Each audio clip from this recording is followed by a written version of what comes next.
Hello everyone. आज हम बात करेंगे मैक्स वेबर के बारे में, मैक्स वेबर की सामाजिक क्रिया के बारे में। सामाजिक क्रिया एक बहुत ही इम्पोर्टेंट टॉपिक है एमए क्लासेस के लिए, एमए रेगुलर और प्राइवेट के लिए और बीए फाइनल के लिए। मैक्स वेबर का जन्म 21 अप्रैल 1864 में जर्मनी में हुआ था और मृत्यु 14 जून 1920 में हुई थी। इनका पूरा नाम मैक्सिमिलियन कार्ल इमाइल वेबर है। इनकी सबसे बड़ी उपलब्धि के रूप में आदर्श प्रारूप को लिया जाता है और इनकी बहुत ही महत्वपूर्ण पुस्तकें भी हैं, जिनमें से एक the theory of social and economic organization है। शुरू करते हैं इसको। आदर्श प्रारूप प्रकल्पनात्मक मूर्त प्रकार है जो है और इसके माध्यम से क्रिया व्यवस्था को स्पष्ट रूप से समझा जा सकता है। क्रिया के आदर्श प्रारूप में वेबर ने निर्वचनात्मक समाजशास्त्र का निर्माण किया है। अपनी विधि में वेबर ने कई विषयों पर आदर्श प्रारूप बनाए हैं, जिनमें से क्रिया, अधिकारी तंत्र, ब्यूरोक्रेसी, प्रभुत्व तथा शक्ति आदि है, पावर। अब आता है वह मानव व्यवहार जिसके साथ व्यक्तिपरक अर्थ लगाया जाता है कि हमारे द्वारा होने वाला वह व्यवहार जिसका कि हम अपने अकॉर्डिंग अर्थ निकालते हैं, वह क्रिया या सामाजिक क्रिया कहलाता है। इस अर्थ में क्रिया प्रत्यक्ष हो सकती है, विरोधी हो सकती है या व्यक्तिपरक भी हो सकती है। किसी भी दशा में क्रिया सकारात्मक निर्वचन कर सकती है। जानबूझकर इस तरह के किसी निर्वचन को न करें, लेकिन जब इसके साथ व्यक्तिपरक अर्थ लग जाता है तो यह हर प्रकार से सामाजिक क्रिया है। कि जो अर्थ हम किसी बात का समझना चाह रहे हैं और वो लगाया जाए तो वही सामाजिक क्रिया है। अब पार्सन्स क्या कहते हैं? पार्सन्स की बुक है the structure of social action में इन्होंने सामाजिक क्रिया को दिया है। हम किसी भी मानव अभिवृत्ति या गतिविधि को क्रिया कहते हैं जब तक इसमें कर्ता किसी तरह के व्यक्तिपरक अर्थ को लगाता है। वास्तव में सामाजिक क्रिया वह है जिसके साथ क्रिया को करने वाला कर्ता अपने किसी निजी अर्थ को लगाता है एक स्थान पर क्रिया के व्यक्तिपरक अर्थ की व्याख्या करने के लिए पार्सन्स ने जो दृष्टांत दिया है वो हम आगे देखते हैं। परिभाषा में पार्सन समझाना चाहता था कि जिस प्रकार हम किसी बात को हम अपने अनुसार समझना चाहते हैं वही सामाजिक क्रिया है। यह यहाँ क्लियर कर देता है। यह सामान्य बात है कि हम उर्दू साहित्य के लहजे में कहते हैं कि परवाना शमा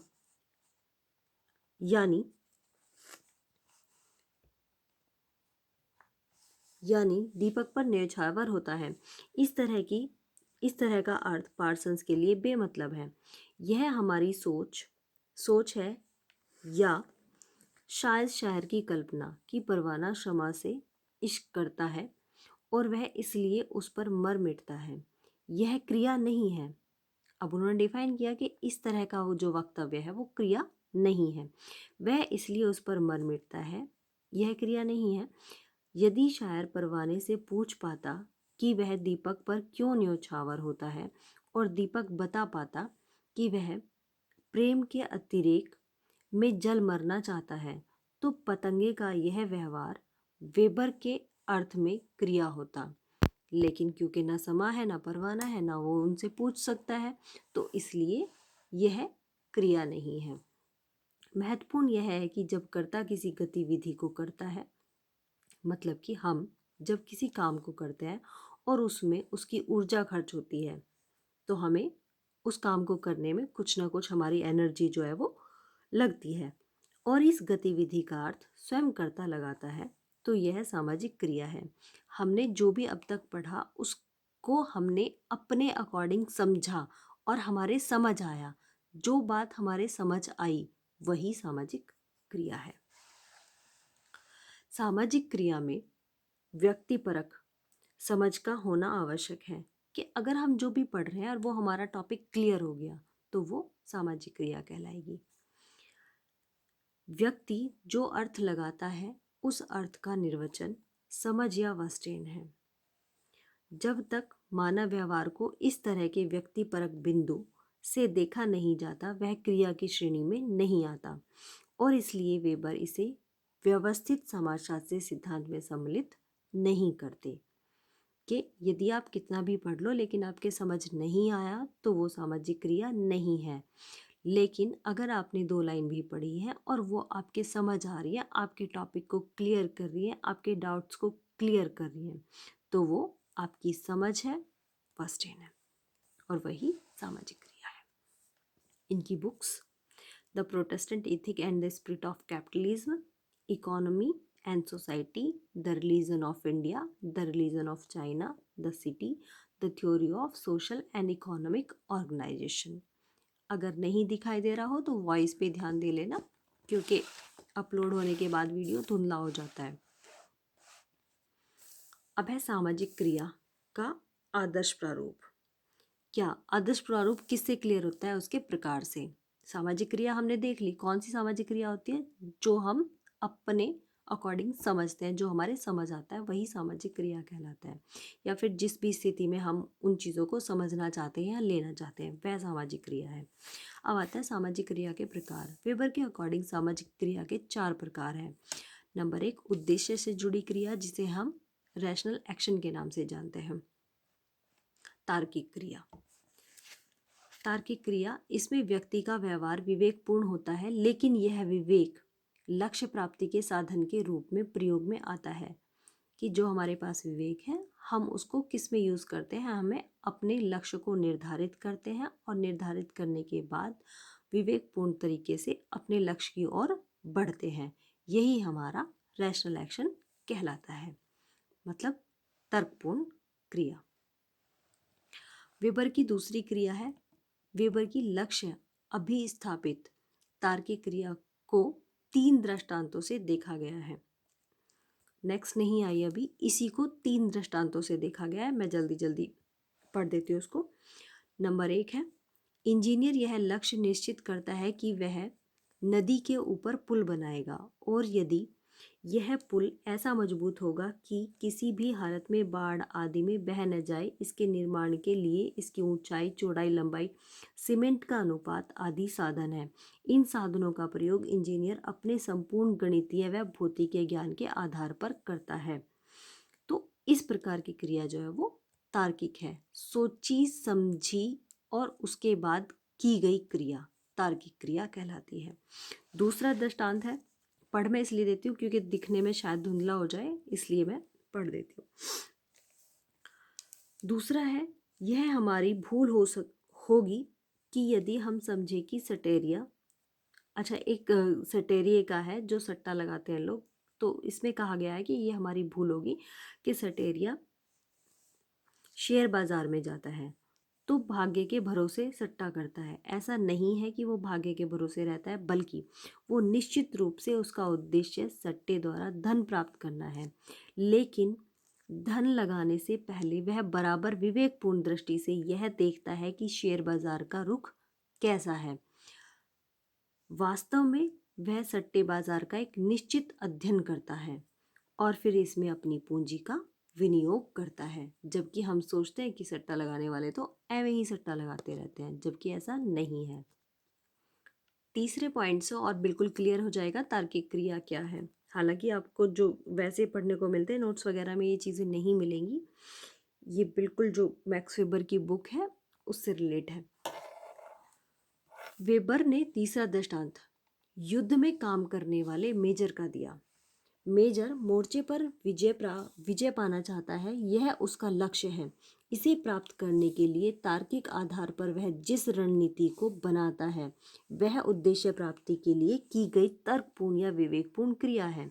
यदि यह मेजर अपने उद्देश्य प्राप्ति के लिए निश्चित सूचना और आंकड़ों के बिना कोई क्रिया करता तो वह अतार्किक क्रिया होती। आपको यहीं पे क्लियर हो जाता है कि तार्किक क्या है और अतार्किक क्रिया क्या है। इस लास्ट वाले दृष्टांत से क्लियर होता है। अब नंबर 2 चलते हैं, मूल्य से जुड़ी तार्किक क्रिया पे। मूल्य,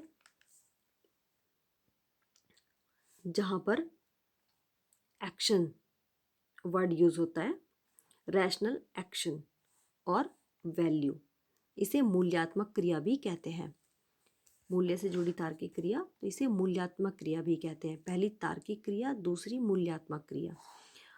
व्यक्ति अपने लक्ष्य की प्राप्ति के लिए प्राप्ति मूल्यों के आधार पर करता है। जब जहाज का कप्तान लक्ष्य प्राप्ति में मूल्यों को लगाता है और क्रिया तार्किक होती है, तो वेबर इसे मूल्य अभिस्थापित तार्किक क्रिया कहते हैं। वे कहते हैं कि कर्ता साध्य का निर्धारण विवेकपूर्ण तर्क से करता है। इस साध्य को प्राप्त करने के लिए जिन साधनों को कर्ता अपनाता है वे भी निश्चित सामान्य मूल्यों से जुड़े हुए होते हैं। कैसे? मध्य युग में जब किला दुश्मनों से घिर जाता था और महिलाएं सामूहिक रूप से जौहर करती थी, तो यह क्रिया मूल्य अभिस्थापित होती थी। क्यों? क्योंकि जौहर करने वाली स्त्रियों के सामने मुख्य समस्या अपनी आन बान और शान और गौरव को बनाए रखने की होती थी। ऐसा करने में हर तरह के खतरे को उठा लेती थी। यहाँ मूल्यों की प्रधानता है कि वो अपने मूल्यों को बचाने के लिए जौहर करती थी। नेक्स्ट है अनुभवात्मक या संवेगात्मक क्रिया, अफेक्टिव और इमोशनल एक्शन। यह क्रिया संपूर्ण रूप से मनोदशा से जुड़ी हुई होती है। इसमें मूल्य लक्ष्य निर्धारित नहीं होते, बल्कि आप जो भी करते हैं वो भावनात्मक रूप से करते हैं। जैसे किसी ने किसी को थप्पड़ मार दिया, या जैसे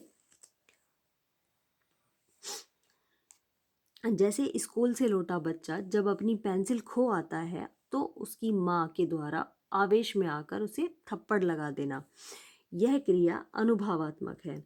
यह भी सभी जानते हैं कि मनुष्य मरणशील प्राणी है, जो आया है वह जरूर जाएगा। फिर भी किसी अपने की मृत्यु पर ढेरों आंसू अनायास ही आ जाते हैं और कोई सोचता भी नहीं है। लेकिन अगर आपके किसी रिलेटिव की या फिर अपने आसपास की या फिर किसी अपने की मृत्यु होती है तो आप अपने आप को खुद भी रोकने की बहुत कोशिश करें, लेकिन फिर भी आंसू निकल ही आते हैं। तो ये कहा जाएगा अनुभवात्मक या संवेग। जो हमारे संवेग हैं वो हमारे हाथ में नहीं होते, आप कंट्रोलेबल नहीं होते, वो हमारी फीलिंग्स होती है जो निकल जाती है। नेक्स्ट आती है परंपरागत क्रिया। परंपरागत क्रिया में क्या है? ट्रेडिशनल, जो हमारे ट्रेडिशन रीति रिवाजों से जुड़े होते हैं, जैसे कि शादी के दौरान होने वाले रिचुअल्स के हल्दी का लगना, आपके उपवास रखने, या फिर दीपावली या होली इन फंक्शंस पे किस प्रकार से कोई भी फंक्शन मनाया जाएगा, वो ट्रेडिशन कैसे फॉलो करने हैं, आप बिना किसी बहस के बिना किसी तर्क के परंपरागत रूप से उन ट्रेडिशनल्स को रिचुअल्स को अपना लेते हैं। तो ये है मैक्स वेबर की चारों क्रियाएं। पहली तार्किक, दूसरी मूल्यात्मक, तीसरी अनुभवात्मक या संवेगात्मक और चौथी परंपरागत क्रिया। नेक्स्ट में हम करेंगे पार्सन्स की क्रिया, क्योंकि पार्सन्स ने भी सामाजिक क्रियाएं दी हैं और उनकी भी काफ़ी महत्वपूर्ण क्रियाएं हैं। और हम सामाजिक क्रियाओं के महत्व को भी बताएंगे, जो कि किसने, रेमंड एरा ने क्लियर किए हैं। रेमंड एरा के 4 पॉइंट्स में महत्व को क्लियर किया गया है कि ये क्यों महत्वपूर्ण है। चलो इसी के साथ इसे हम ख़त्म करते हैं। Okay, bye bye.